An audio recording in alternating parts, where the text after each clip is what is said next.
Ini ilmu mahal? Mahal nggak ini? Mahal, saking mahalnya gratis. Tapi saya bagikan, jangan fokus ke realitas fisik, karena realitas fisik itu hanya satu kemungkinan saja dari realitas energetik. Di realitas energetik masih banyak kemungkinan. Apakah untuk dapat mobil itu harus selalu beli? Tergantung pikiran kita. Kalau kita deterministik, saya akan punya mobil kalau saya punya uang, berarti saya akan fokus mencari uang. Tapi kalau dibuka kemungkinan lain, udah kerja-kerja aja. Siapa tahu malah mobil dapat bukan dari uang yang kita kumpulkan, karena dibuka realitas energetiknya. Nah, kita ini selama ini, mohon maaf Bapak Ibu, harus minta maaf dulu. Kita menutup semua kemungkinan. Dan hanya ada satu kemungkinan. Sesungguhnya awal agama itu adalah makrifatullah, mengenal Allah. Yakinkan seluruh makhluk hidup di semesta ini, baik yang kelihatan maupun yang tidak kelihatan, di setiap ruang dan waktu, di semua tingkatan, senantiasa hidup berbahagia dan bebas dari segala bentuk penderitaan. Mari kita selalu bertekad agar diri kita selalu menjadi sumber cinta, sumber sukacita, sumber kebahagiaan, sumber keberkahan bagi semua makhluk dimanapun mereka berada.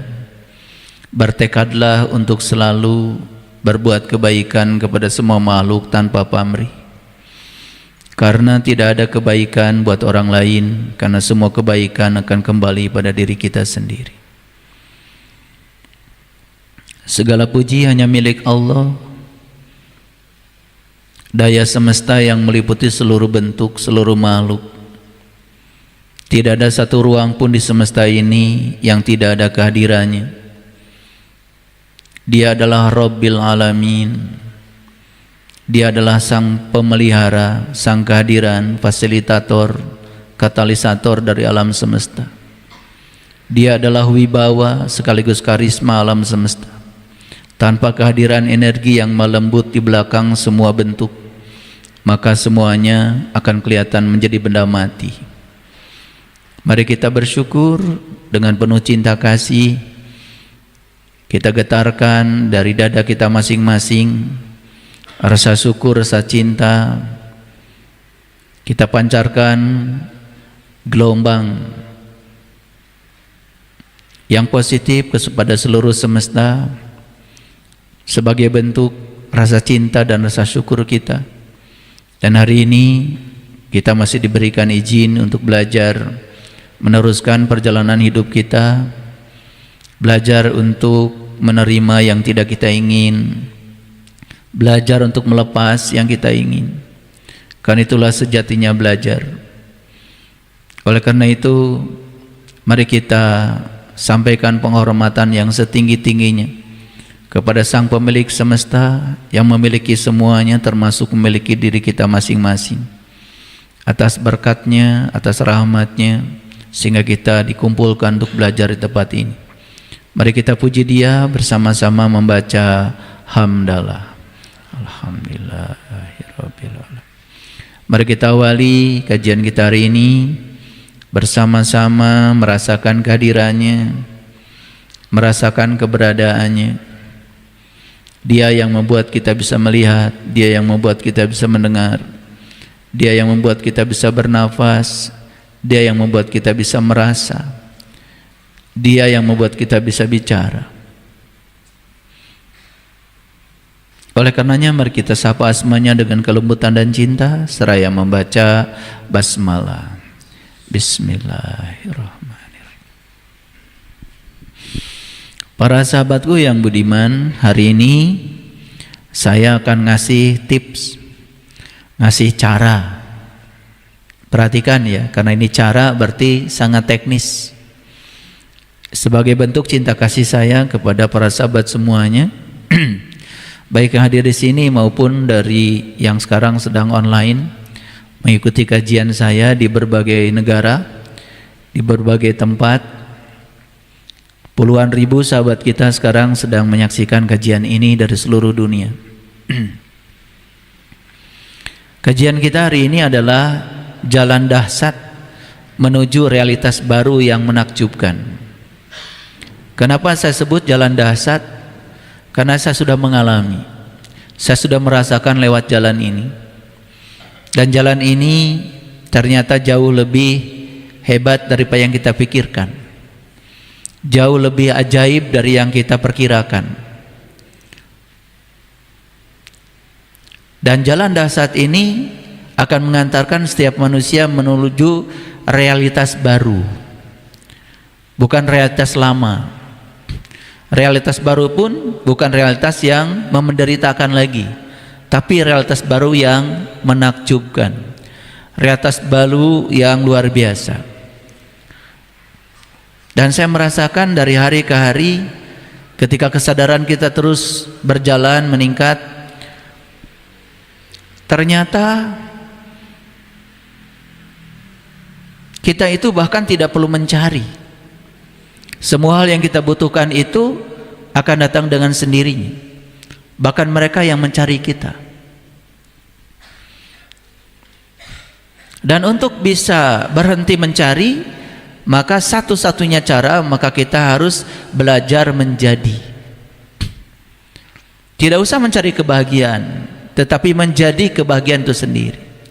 Tidak usah mencari cahaya, menjadi cahaya itu sendiri. Tidak usah mencari keberkahan, tapi menjadi sumber keberkahan itu sendiri. Begitu kita menjadi, semua yang dicari justru akan terbalik dan mencari kita. Bayangkan ya, semua orang mencari uang, padahal uang itu sedang mencari kita sebetulnya. Ya, tugas kita itu hanya menyediakan ruang untuk kehadirannya, dan kita mengenal sifat-sifat yang akan datang itu. Karena kalau kita tidak tahu sifat-sifatnya, kita juga tidak akan tahu bagaimana cara menyediakan tempat untuk kesenangannya. Uang itu senang loh mendatangi orang-orang yang tidak pelit. Makanya kita menjadi orang yang tidak pelit aja. Berarti kita menyediakan ruang untuk kedatangan dia. Karena kita tahu kesenangan dia apa.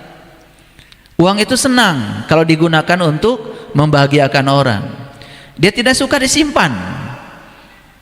Makanya orang yang selalu menggunakan uang untuk kebahagiaan orang dan tidak menyimpannya, dia akan dicari.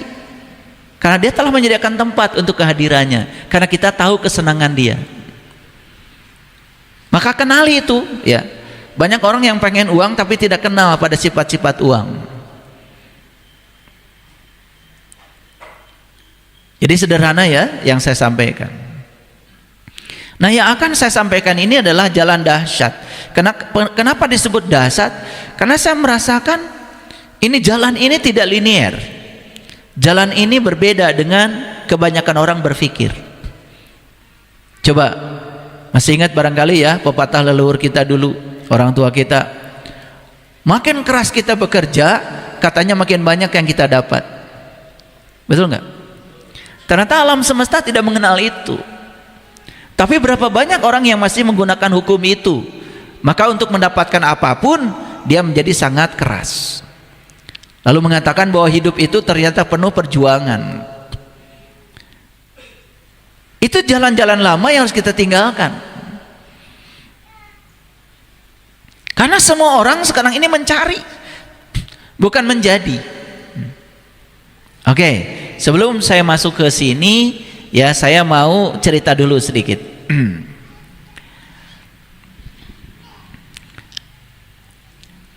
Ada 2 survei, ini surveinya tingkat dunia, bukan survei biasa. Ya, yang pertama survei ini dilakukan oleh World Happiness Report. Ini dilakukan tahun 2025. Yang 2026-nya belum ada. Jadi ini adalah lembaga dunia yang selalu melakukan survei tentang negara mana yang paling bahagia di dunia. Jadi saya akan kemukakan satu lembaga riset dulu, ya.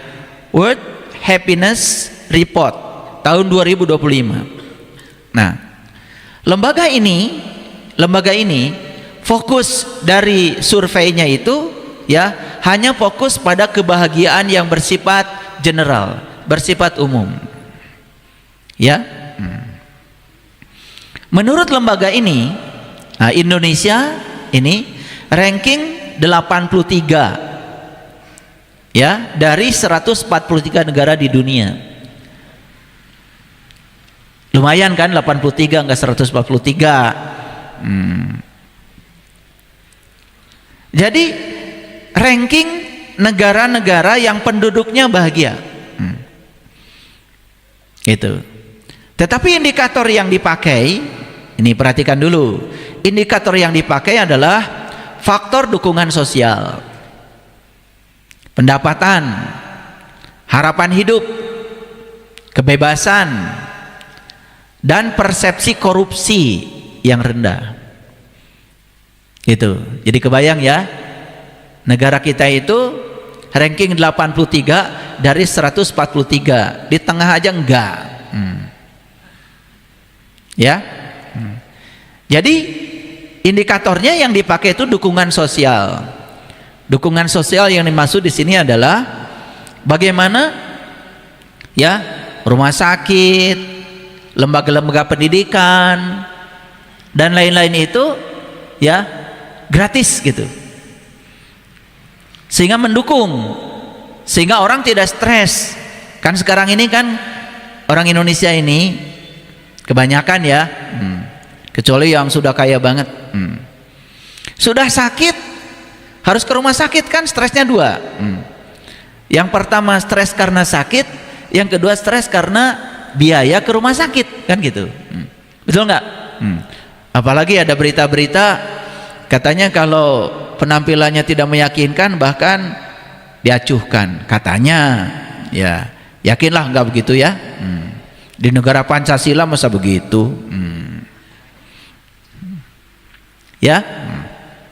Nah, 3 top negara di dunia yang selalu, ini hanya berganti-ganti aja: Finlandia, Denmark, Islandia. Dan saya alhamdulillah sudah pergi ke negara-negara ini. Jadi saya waktu di Islandia itu sama istri saya yang itu tuh, istri saya. Kaget ya, mau nyebrang itu dari kejauhan, itu mobil tuh sudah berhenti. Bahkan dia buka kaca dan kita dipersilakan dengan tangannya, silakan nyebrang itu. Saya ingat itu di Keflavik itu mau nyebrang sama istri saya. Lagi musim dingin itu, suhu -13 derajat Celcius. Ya kaget aja, karena biasanya kalau di Bandung sudah gini pun kan, ya udah gini pun masih nyerobot gitu ya. Bahkan saya pernah mengalami kejadian tuh di Jalan Surya Sumantri. Ada 4 orang mau lewat, ya, bawa anak, dan saya sudah kasih lampu sen 2 dan saya sudah berhenti dari jauh. Nah, maksud saya yang kiri kanan ini ya ikut berhenti dong gitu. Ini yang kiri kanan nggak berhenti, ini malah justru ketika dikasih sen itu ini nyerobot. 4 orang ini tertabrak oleh sepeda motor di depan saya itu. Hanya menunggu sebentar aja udah nggak punya waktu gitu. Karena apa ya, semua orang ini dikendalikan oleh egonya, diri palsunya, pikirannya. Pikiran itu tidak bisa menunggu. Karena apa? Pikiran itu bergerak ke masa depan. Jadi ketika naik motor itu tidak menikmati, tidak bersyukur bisa pegang stang sepeda motor, bisa kakinya nginjak rem, itu nggak ada kesadaran itu. Otaknya sudah di tujuan. Karena otak di tujuan, apa saja yang menjadi hambatan dia akan sikat habis. Jadi sebetulnya itu sudah jelas ya betapa brok-broknya kualitas moral di situ. Apalagi dikaitkan dengan religiusitas, apalagi dikaitkan dengan spiritualitas.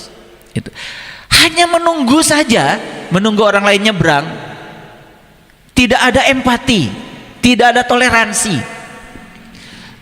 Bahkan ketika saya stop mobil itu udah dikasih lampu sen 2, malah di belakang itu ngasih klakson dengan suara kebencian. Jadi klakson itu bisa mencerminkan kebencian, itu kemarahan. Kalau ingin tahu ya kualitas iman seseorang itu di tingkat mana, lihat cara membunyikan klaksonnya. Jadi cara membunyikan klakson itu gambaran tentang mental itu, ya. Udah kebaca itu. Gak usah bicara tahajud berapa rakaat, gak usah. Gak usah. Kejauhan. Dari cara bunyikan klakson aja itu sudah terasa itu. Ada energi kemarahan di situ, ada energi ketidaksabaran gitu, ya. Bahkan yang saya sedih itu ya sedih aja saya. Di negara-negara yang mayoritas penduduknya Muslim, saya menyebut aja, di Arab, di Mesir, ya di Yordan. Karena saya udah jalan-jalan kemana-mana itu bunyi klakson itu tidak ada rasa malu. Beda ya dengan di Jepang gitu, yang sederhana aja ya, di Thailand gitu, sudah ada rasa malu membunyikan klakson itu. Ada nggak yang malu membunyikan klakson di ruangan ini? Nggak malu? Itu masalah mental itu, ya masalah mental itu. Oh, apalagi ditarik ke atas itu pasti masalah spiritual itu. Ya, jadi Finlandia, Denmark, Islandia, ya saya percaya riset ini karena saya pernah ke sana. Ya, nah 7 negara berikutnya dari 10 besar itu negara-negara Nordik namanya, ya negara Skandinavia. Ya, siapa aja itu? Ya, negara Nordik, ya itu negara-negara Skandinavia.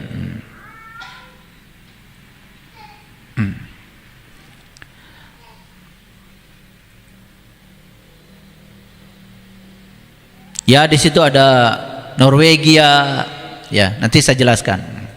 Tapi saya akan fokus dulu, ada lembaga survei yang lain nih. Nah lembaga ini namanya Global Flourishing Study. Ini sama tahun 2025 nih. Ini yang paling baru nih. Saya kalau bicara itu pasti update, yang baru, bukan yang lapuk-lapuk. Karena waktu itu terus bergerak ya, terus bergerak. Waktu sendiri kan ruang yang bergerak.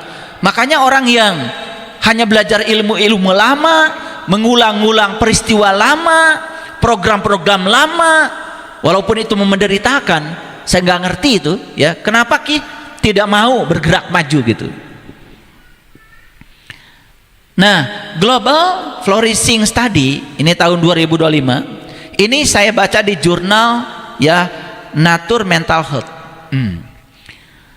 Nah ini beda Bapak Ibu. Kalau yang tadi itu fokusnya pada kebahagiaan secara umum, ini fokusnya kebahagiaan secara holistik. Nah bedanya apa? Tadi itu cuma permukaan aja, yang ini holistik. Holistik itu berarti lebih whole itu berarti lebih dalam risetnya. Tapi sayang risetnya hanya di 23 negara nih. Kalau yang tadi 143 negara ya. Dan luar biasanya Indonesia di jurnal ini dapat peringkat 1 di seluruh dunia. Ini beneran loh, tepuk tangan dulu. Kenapa kalian diam? Gak percaya? Masa orang Indonesia gak percaya? Itu Presiden Prabowo, saya baca ya di Kompas itu, beliau menyampaikan ini hasil riset ini dari Global Flourishing Study ini. Dan beliau tajuknya di Kompas itu ya, walaupun ekonomi kita sulit tapi kita sudah menjadi negara paling bahagia. Keren kan? Ya, kenapa gak tepuk tangan lagi? Kalian gak percaya? Nah, ini kan ada 2 lembaga studi yang sangat kontradiktif, betul nggak? Lembaga yang pertama tadi menempatkan Indonesia di ranking 83 dari 143. Yang ini ranking 1 loh. Nah, mari kita bongkar dulu. Sebenarnya perbedaannya di mana? Saya sebagai saintis harus menjembatani ini supaya tidak pusing. Tidak pusing, ya. Tenang aja. Ada saya di sini, ya. Nah, saya ingin lihat indikator yang dipakai. Nah, seorang peneliti, karena saya juga seorang peneliti, ya, cuma saya sering meneliti di bidang fisika, ya. Keahlian saya di bidang fisika semikonduktor, keahlian saya di bidang material elektronik, ya. Jadi saya terbiasa dengan penelitian. Nah, penelitian itu harus menggunakan instrumen. Nah, instrumen yang dipakai ini beda. Ternyata beda, ya, beda. Nah, kalau yang ini, ya, jadi fokusnya itu mengukur kesejahteraan secara menyeluruh, termasuk aspek mental, sosial, moral, bukan hanya ekonomi. Jadi tidak terlalu menitikberatkan pada ekonomi. Malah justru di sini, ya, di survei yang kedua ini, ya, kita memang dari sisi ekonomi ya termasuk negatif itu nilainya itu. Tapi ada kekuatan lain yang dimiliki oleh bangsa kita, ya. Oleh karena itu maka studi ini menilai kesejahteraan secara komprehensif, bukan kesejahteraan hanya dilihat dari sisi fisik, ya. Di situ ada materi, ada mental, ada sosial, ada moral, ada makna hidup. Nah, ini makna hidup, ya, dan keamanan finansial. Yang luar biasanya, yang luar biasa, ya, ya, bangsa kita ini masyarakatnya luar biasa. Kenapa? Karena walaupun secara finansial itu tidak terlalu berkelebihan gitu, tetapi ada perasaan cukup. Nah, jangan-jangan ini karena sudah bangkitnya kesadaran, atau mungkin jangan-jangan terlalu sering mendengarkan kajian saya itu.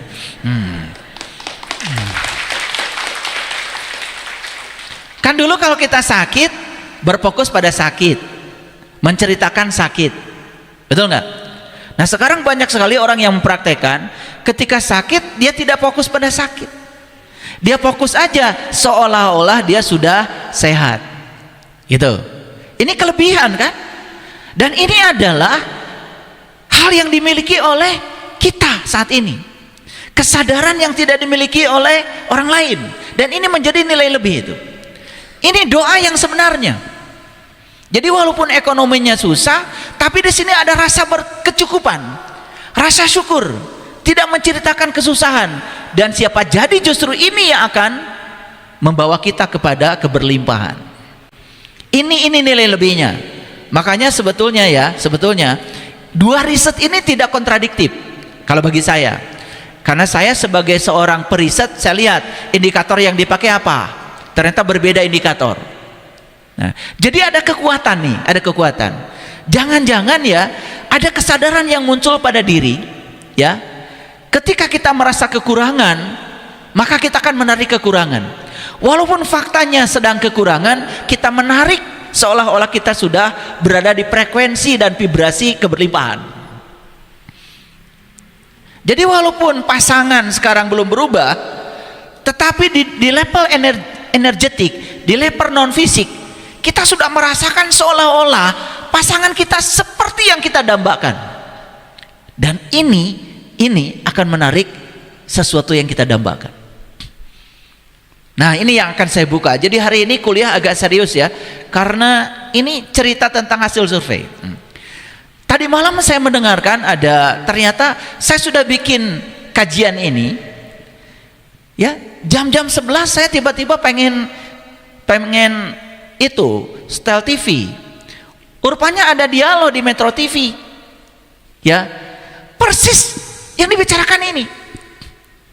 Kebingungan mereka tentang kenapa ada dua riset yang berbeda untuk negara yang sama tapi hasilnya beda, seolah-olah di objek yang sama ada dua kebenaran yang berbeda.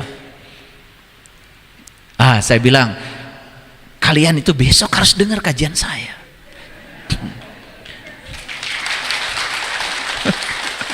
Karena saya nggak diundang ke Metro, emang siapa lo?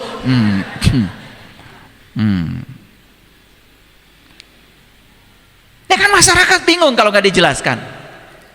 Oke ya. Nah, jadi Indonesia ini unggul nih. Karena apa?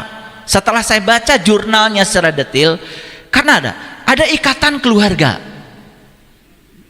Ya. Terkadang kebahagiaan karena ikatan itu melampaui kebahagiaan materi. Itulah unggulnya kita. Makanya ada peribahasa, pokoknya yang penting ngumpul. Gitu kan? Itu. Itu keunggulan ternyata. Ternyata masyarakat kita untuk bahagia itu tidak terlalu mahal gitu loh. Ngumpul aja udah bahagia. Gitu. Walaupun makannya cuma gepuk misalnya. Maksud saya gap kerupuk.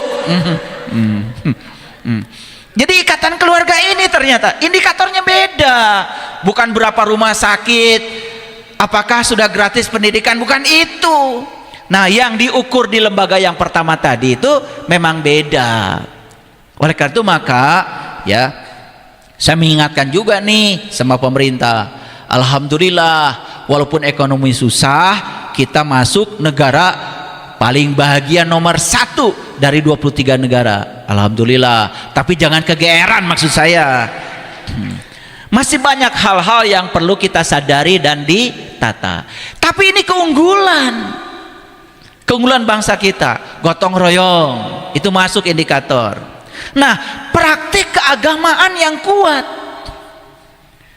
Padahal di riset itu belum bicara tentang praktek keagamaan yang spiritualitas, tidak menyentuh spiritualitas. Ini baru praktek keagamaan yang religiusitas. Bayangkan ya, masyarakat kita itu menjalankan agama itu bahagia, walaupun ekonomi murad marid. Ini keunggulan luar biasa kan?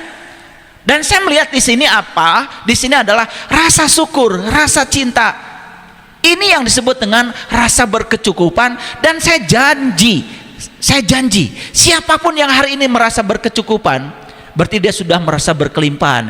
Dia like attracts like, akan menarik keberlimpahan. Itu keunggulan.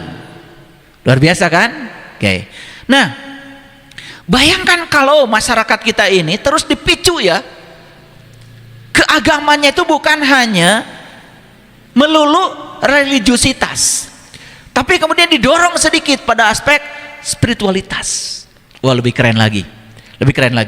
Dan saya yakin uang pun akan mencari, berkah pun akan mencari, bukan kita yang mencari berkah.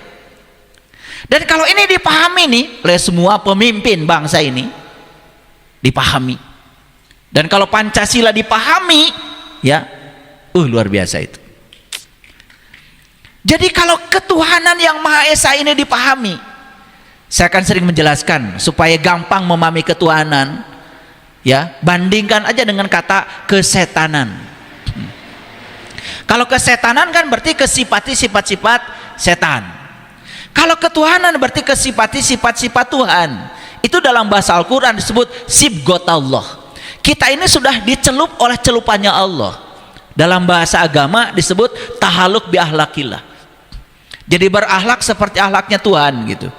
Apalagi kalau Pancasila ini ya diwujudkan dalam bentuk perilaku, di mana setiap elemen bangsa ini berakhlak seperti akhlaknya Tuhan, tahaluk bi ahlakillah. Harusnya begitu kan Pancasila itu. Maka yang kedua namanya kemanusiaan. Yang adil dan beradab itu kan mewujud. Kan nilai tertinggi manusia terletak pada aspek kemanusiaannya. Dan aspek kemanusiaan manusia adalah sifat-sifat Tuhan yang ada dalam dirinya. Itu yang disebut dengan kemanusiaan. Sehingga muncul cinta kasih, ya, empati, seperti itu. Gitu. Wah, kebayang ya. Kalau mengerti saja, mengerti esensi dari sila negara kita yang namanya Pancasila, sumber dari segala sumber hukum, persatuan Indonesia menjadi keren. Kerakyatan dipimpin oleh hikmah dan kebijaksanaan, bukan oleh kekuasaan. Dan ujungnya kan keadilan sosial itu. Jadi kenapa keadilan sosial sekarang belum merata? Masih ada penyakit dalam diri kita. Masih ada 3 racun. Yang pertama racun keserakahan, yang kedua racun kemarahan, dan yang ketiga racun kebodohan. Nah, racun ini harus dinyahkan itu, terutama dari para elit.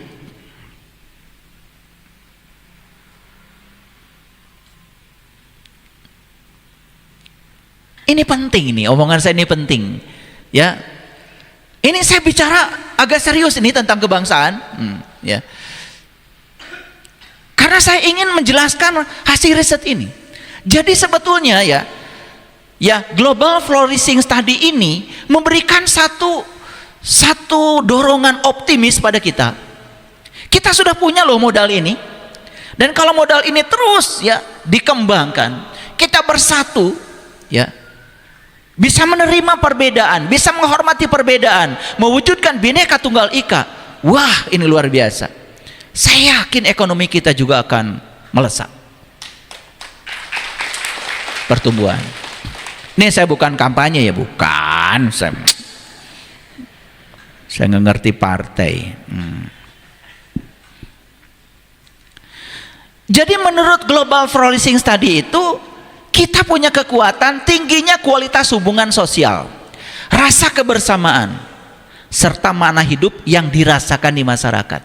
Jadi orientasi masyarakat kita ini sudah ke makna hidup. Keren kan? Nilai-nilai seperti gotong royong, kedekatan keluarga, hingga keterlibatan aktif dalam komunitas. Coba ya, banyak komunitas di kita mah. Betul nggak? Yang punya sepeda motor Honda, ada komunitasnya. Betul nggak? Komunitas sepeda motor Honda, komunitas sepeda motor Yamaha, komunitas sepeda motor yang gede itu apa tuh namanya? Hah? Harley. Ada tuh komunitasnya. Pokoknya asal babarengan bunga. Teboga duit kata nana. Mogok kayak di jalan teboga bensin, nu penting mah resep. Ini keunggulan dan tidak dimiliki oleh negara lain. Luar biasa bukan? Banyak yang sama saya juga ngajak.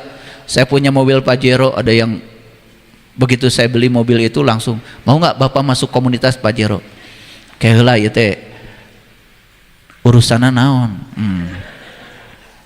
Ari ukur abring-abringan unggul mah ya, saya mah tidak bisa. Ya, ada komunitas Mercy, macam-macam lah, ya, gitu. Banyak ya, mungkin di antara kalian juga punya komunitas. Nah, makanya saya membangun komunitas, namanya komunitas kesadaran, namanya Bumi Spiritual Indonesia. Supaya apa? Ternyata punya komunitas itu kekuatan. Nah, itu yang disebut dengan Triratna. Punya komunitas, punya ajaran, punya pembimbing, punya guru yang bisa meluruskan jalan bengkok kita. Itu namanya 3 permata kehidupan, Bapak Ibu. Dan ternyata masuk di riset ini, ya. Oke. Penting ya komunitas. Ya. Komunitas kajian kesadaran kan bagus kan? Berarti kita saling menguatkan bersama orang-orang yang mau sadar gitu kan.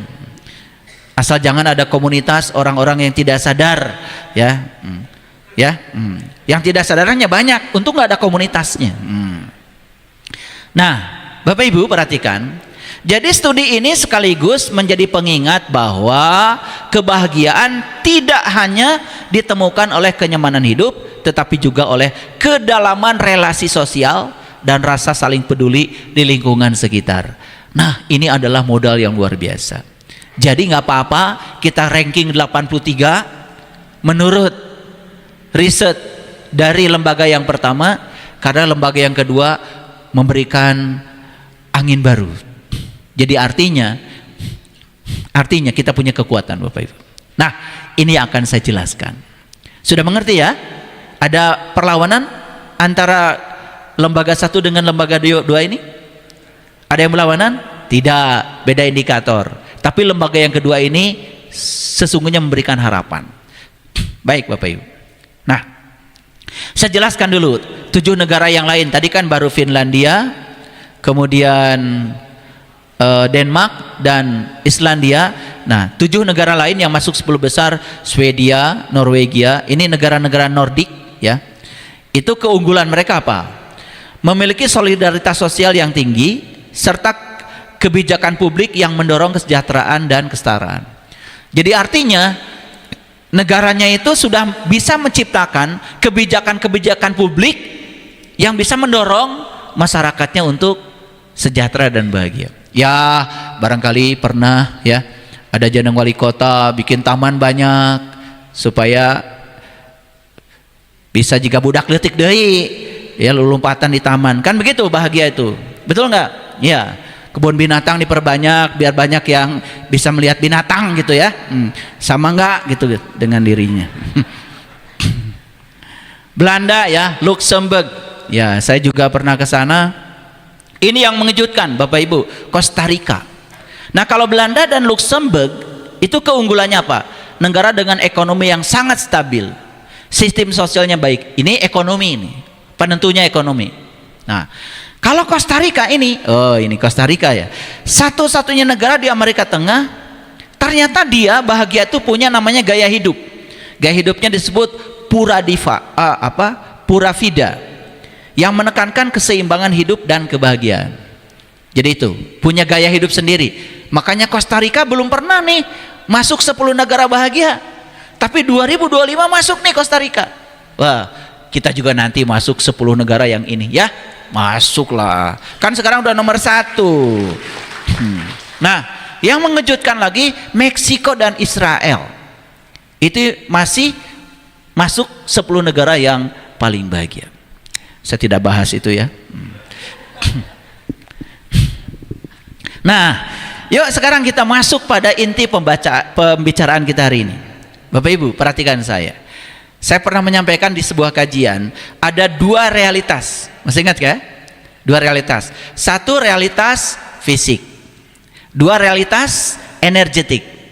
Jadi pakai energetik, bukan hanya energi, tapi energetik. Kalau energi itu ya energi aja. Kalau energetik itu berarti energi yang berdaya. Itu namanya energetik. Ya. Perhatikan saya sekarang. Bapak Ibu di sini ada tulisan saya kan? Ada tulisan kan? Ini namanya realitas fisik. Ya. Ya. Tulisan ini bisa ada karena ada proyektor. Kalau kita ngelihat proyektor begitu, nggak ada tulisan itu. Betul nggak? Ini saya tutup ya. Ya, yang ada cuma laptopnya aja, nggak ada tulisan itu, kecuali kalau layarnya saya buka. Nah, kalau ada yang salah di layar, itu berarti di realitas fisik. Bisa nggak diperbaiki di sana? Ya, mau dihapus-hapus di sana nggak bisa. Berarti realitas fisik itu bukan fenomena fisik, fenomena non fisik. Sebenarnya kalau kita mau memperbaiki realitas fisik, yang harus diperbaiki adalah realitas energetik. Nah, riset yang tadi itu, kalau lembaga yang pertama terlalu fokus pada realitas fisik, riset yang kedua sudah mulai melihat realitas energetik. Nah, itu kekuatan sebenarnya di bangsa kita. Paham ya? Oke, sekali lagi, apakah kita bisa memperbaiki salah ketik di layar ini? Nggak bisa. Di mana perbaikannya? Di laptop saya, di program yang ada di laptop saya. Clear ya? Oke. Bapak Ibu bercermin. Nah, habis kerja, ya, pokoknya keringetan, ya, wajah nggak karu-karuan, bercermin. Nah, begitu bercermin, ya, itu yang ada di cermin, itu bayangan, itu realitas fisik. Itu proyeksi. Aslinya kan di sini. Bisa nggak Bapak Ibu memperbaiki supaya wajah yang kotor jadi bersih di cermin? Nggak bisa kan? Di mana mau perbaikinya? Di sini. Yes, di sumbernya kan? Di sumbernya. Kalau sumbernya dibersihkan, begitu berkaca lagi langsung kelihatan berubah. Yes, oke. Tapi kan selama ini Bapak Ibu memperbaikannya di realitas fisik. Betul nggak? Coba, tidak suka pada pasangan langsung kan dihajar, bukan memperbaiki diri kan?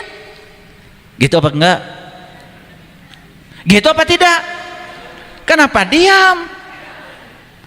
Ya ari geus rumasa teh sok caricing. Dari tadi mah memperhatikan, begitu dikembalikan ke diri sendiri caricing gitu. Ya, kan biasanya begini ya, kita nih berpasangan, saya dengan istri saya ya, kan sebetulnya kita ini kalau ada yang tidak suka dari pasangan kan suka langsung, padahal pasangan kita bisa begitu, siapa tahu sumbernya di sini. Kan jarang memperbaiki realitas energinya, yang diperbaiki realitas fisiknya. Makanya itulah yang menyebabkan sering konflik, karena salah sasaran memperbaikinya. Oke, ulangi, saya tanya sekali lagi. Jadi kalau wajah kita kotor, bercermin, kemudian kita lihat bayangan, ternyata kita baru sadar wajah kita kotor, gak bisa diperbaiki kan bayangannya? Setuju ya? Atau dihancurkan cerminnya? Jawab dong. Enggak kan? Tapi ada nggak yang selama ini begitu? Oh, saya tahu. Ya, begitu lihat wajahnya kotor, yang dihancurkan cermin. Ya kan? Kan model-model kalian yang kayak gitu. Kalau ada yang tidak disukai, yang disalahkan kan pihak luar, bukan dirinya. Ketika gagal bisnis, pasti yang disalahkan orang lain. Coba saya mau nanya Bapak Ibu, kalau Bapak Ibu sakit hati oleh orang lain, yang salah siapa? Diri sendiri kan? Tapi kan selama ini yang dibenci orang lain, seolah-olah orang lain itu sebagai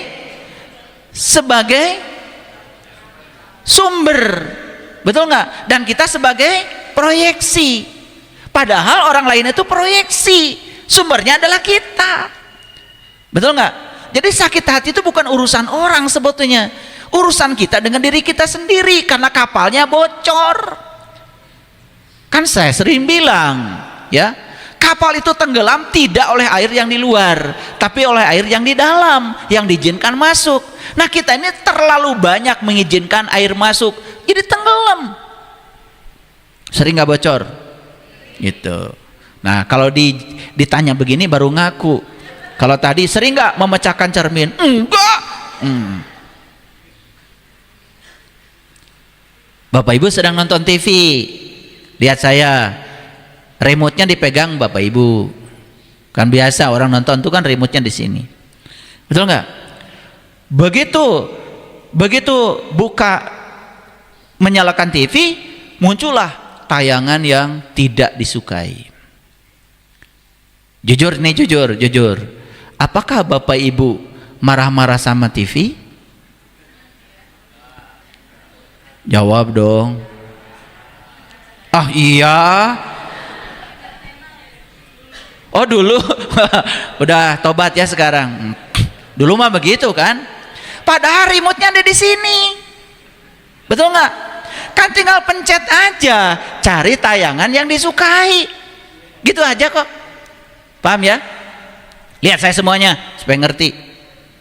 Jadi kalau kita benci sama orang itu, masalahnya bukan orang itu. Masalahnya kita belum selesai dengan diri kita sendiri. Karena kita punya program di otak kita, semua orang harus seperti yang saya mau. Begitu ada orang yang tidak seperti yang saya mau, kita marah. Sebetulnya marah itu berasal dari diri kita, karena kita tidak siap menerima yang berbeda. Itu kan. Jadi remote-nya di mana? Ya, kan tinggal dirubah remote-nya aja. Betul nggak? Loh, kenapa saya benci dia? Sebetulnya saya membenci dia karena apa yang dia lakukan itu masih ada dan sering dilakukan oleh saya. Jadi sebenarnya orang itu datang bukan untuk menghakimi kita, tetapi orang itu datang untuk mencerminkan keberadaan energi kita sendiri. Coba kalau begitu hidup, asik nggak? Nah, ini jalan dahsyat menuju hidup yang menakjubkan. Dahsyat jalannya itu, dahsyat.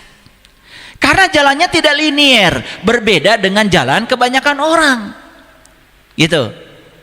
Kan kebanyakan orang kalau tidak suka sama anak karena disebut nakal langsung dihajar kan anak. Betul nggak? Tapi orang yang sadar anak bisa begitu kan cerminan dari saya. Jangan-jangan dia pernah melihat perilaku saya. Ingat ya, anak itu umur 0 sampai 7, alam bawah sadarnya itu terbuka. Dan anak umur 0 sampai 7, gelombang otaknya sedang berada di gelombang theta.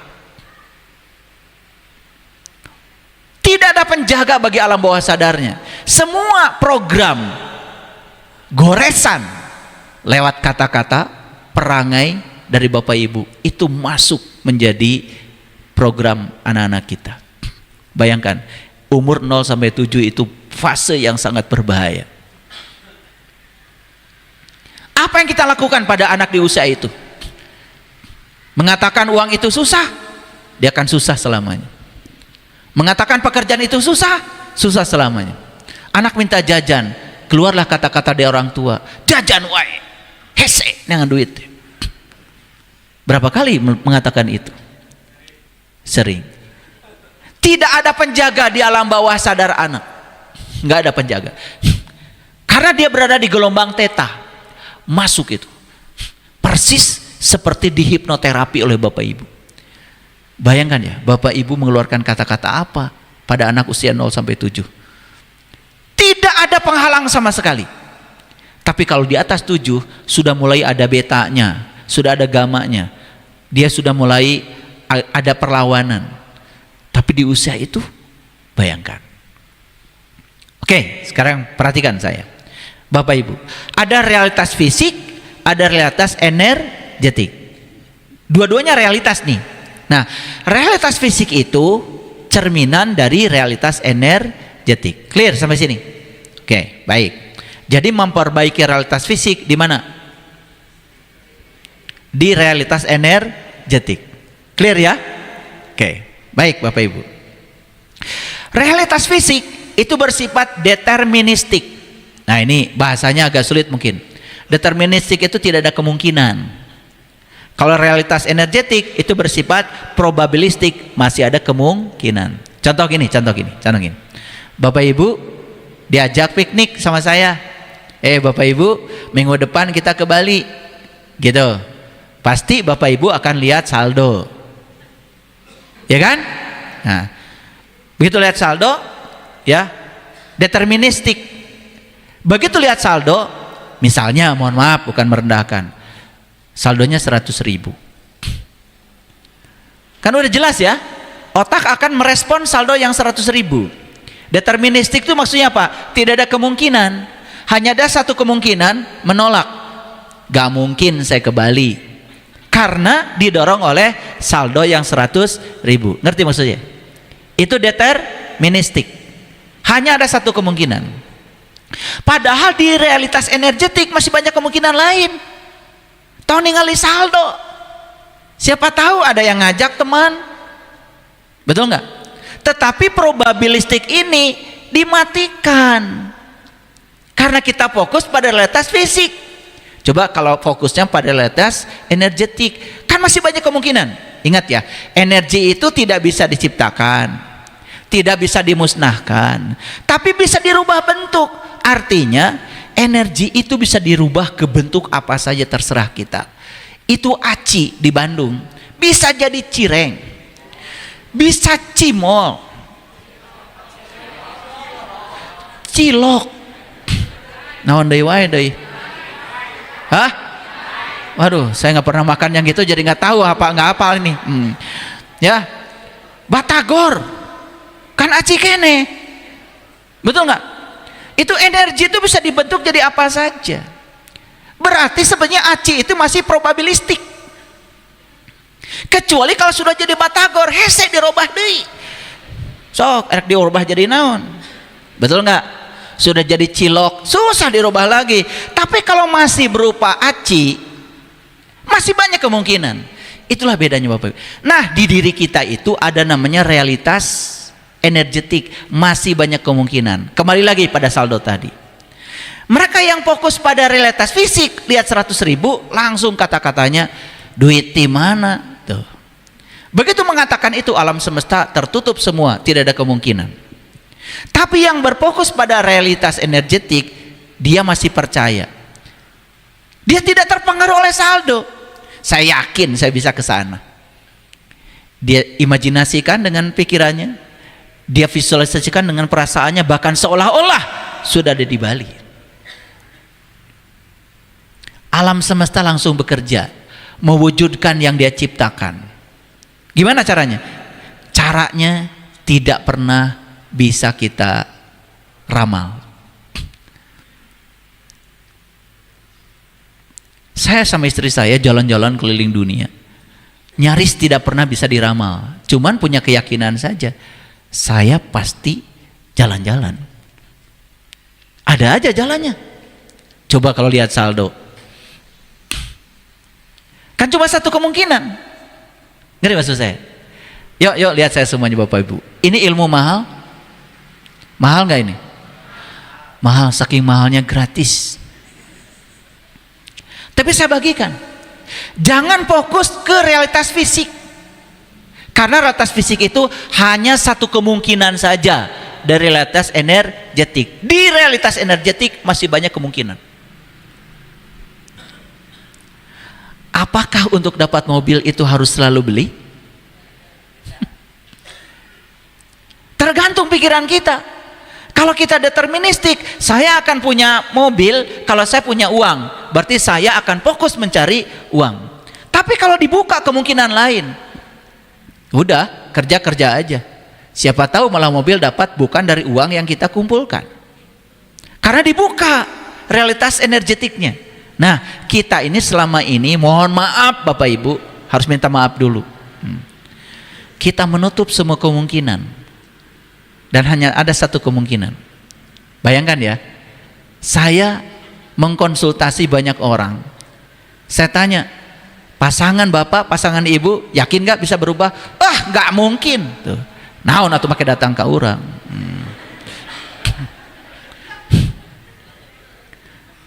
Ini kan berlawanan. Katanya pengen pasangannya berubah, tetapi di sini sudah dikunci. Mal mungkin, gak mungkin pasangan saya bisa berubah,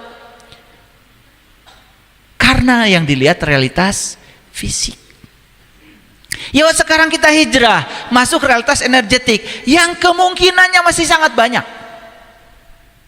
Oke? Udah mulai nangkap? Menakjubkan gak jalan ini? Belum, kan belum dilakukan. Kalian tuh suka ngasal aja. Menakjubkan. Kalau bagi saya menakjubkan, bagi kalian belum. Jalan dahsyat bukan ini? Ya enggak, kan belum. Nanti kalau sudah melakukan, baru bilang, oh ini jalan dahsyat yang menakjubkan, menuju realitas baru yang menyenangkan. Kan realitas barunya belum. Kalian masih tinggal di realitas lama, produk dari energi lama. Paham ya? Makanya sederhana Bapak Ibu, kan saya sering bilang, mana sih dunia itu? Dunia itu di Quran disebut ula, sekarang. Akhirat itu disebut hari kemudian, besok atau lusa.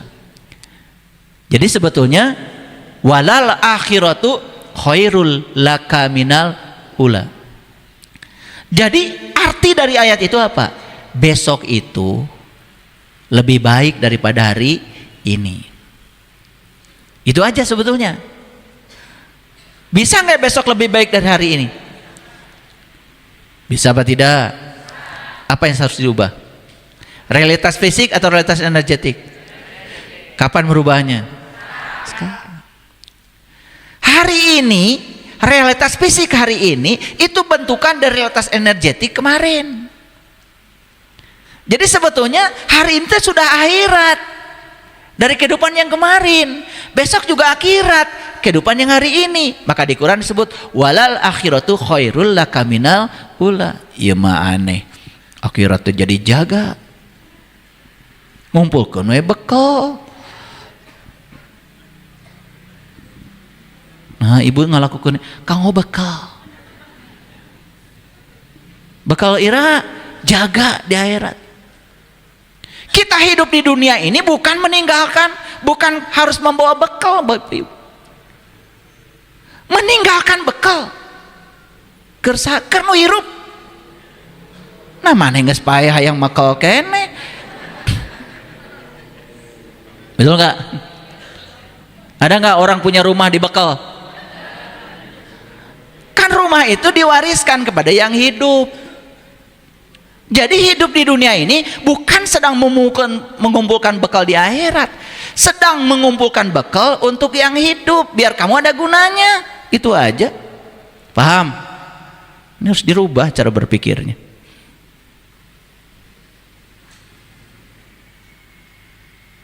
Jadi besok itu adalah akhirat dari hari ini akhirat dari hari yang kemarin. Nah, kalau ingin masa depan kita lebih baik, berarti kita jangan fokus pada realitas fisik, pada realitas energetik yang masih memiliki probability lebih banyak. Clear sampai sini? Oke. Ya. Jadi bagaimana cara mengubah nasib, Bapak Ibu? Bagaimana cara mengubah nasib? Kan udah ada ayatnya. Allah tidak akan mengubah nasib suatu kaum kalau dia tidak mengubahnya. Sudah dengar ayat itu? Sejak kapan? Langsung aja mengubah nasib, langsung bikin bengkel, bikin bisnis, ya udah hancur. Besok nginjem deui. Nu kamari ge menang nginjem can punah. Karena apa? Kita ini ingin merubah realitas fisik di realitas fisik, itu yang keliru. Harusnya mengubahnya di realitas energetik. Ngerti sampai sini? Oke, masuk. Nah, mengubah realitas energetik itu berarti meningkatkan energi, frekuensi, vibrasi. Yang ujungnya meningkatkan kesadaran. Mau nggak Bapak Ibu hidupnya bersinar? Mau. Pasti kalau ditanya begini mah. Mau apa tidak? Oke. Ingat saya kasih tahu. Untuk hidup kita bersinar, satu, jangan mengandalkan keberuntungan. Tidak ada keberuntungan untuk bersinar. Yang kedua, jangan mengandalkan ya nama besar keturunan. Karena untuk bersinar itu tidak bisa mengandalkan warisan genetik. Untuk bersinar itu harus dari diri sendiri. Gimana caranya? Caranya sederhana, perhatikan saya. Lakukan tindakan-tindakan strategis berdasarkan pilihan-pilihan yang berdasarkan kesadaran dan kebiasaan yang disengaja. Coba ulang lagi. Jangan mangut-mangut. Ulang lagi. Untuk bersinar tidak bisa mengandalkan keberuntungan. Tidak bisa mengandalkan faktor keturunan atau genetik, nggak bisa. Tetapi secara strategis mengambil pilihan-pilihan tindakan yang didasarkan oleh kesadaran dan kebiasaan yang disengaja. Harus disengaja. Betul nggak? Nih, saya ingin hafal Al-Quran 30 juz. Kan tidak mungkin mengandalkan keberuntungan. Tidak mungkin mengandalkan faktor genetik.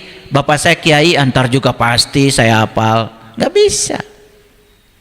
Saya melakukan tindakan strategis. Gimana caranya? Ya sudah, saya hafal satu ayat, tapi tiap hari. Itu namanya tindakan strategis berdasarkan pilihan yang disengaja, berdasarkan kesadaran dan kebiasaan. Jadi kata kuncinya cuma dua, kesadaran dan kebiasaan.